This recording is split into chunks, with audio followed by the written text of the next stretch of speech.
Ever looked at a piece of music and thought, what do all those lines and squiggles even mean?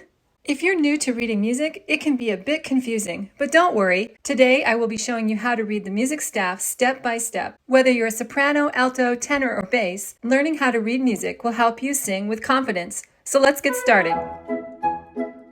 Let's start with the basics. This is called a music staff. It's made up of 5 lines and 4 spaces. Each line and each space represents a different pitch.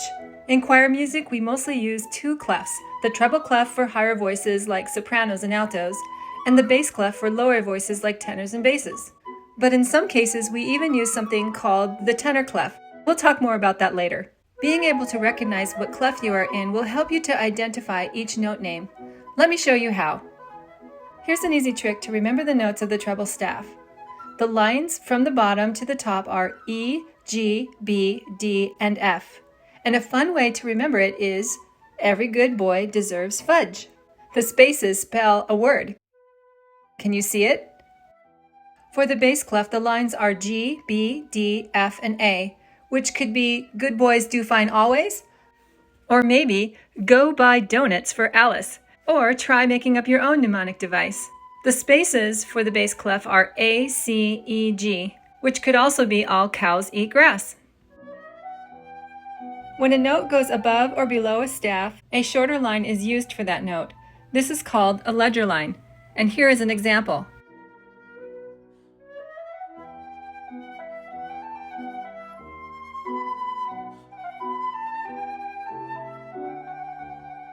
Your choir score can be shown in a variety of ways. For example, if the song is for choir only, then you might just see a grand staff like this. But if the composer includes a piano accompaniment, then you will see 2 grand staffs connected together, and we call this a system. Here's another example of a system. Notice that every voice type has their own staff. Soprano and alto will both have treble clef. Bass will have a bass clef. But look, this time we have something called a tenor clef, which I talked about earlier. This clef is for tenors, and the clef sign looks a lot like a treble clef, but do you see there's a small little 8 underneath? That's telling the singer to sing an octave lower than a normal treble clef.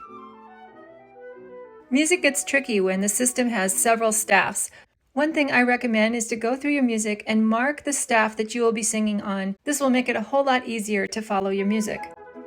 Knowing your way around the staff helps you to sight read, follow harmonies, and basically know where you are in the score. The better you read, the stronger the musician you will become, and you will also be a great help to your choir. And, well, it's just more fun that way. If you found this helpful, hit the like button and subscribe for more music tips. Keep singing, and I'll see you next time.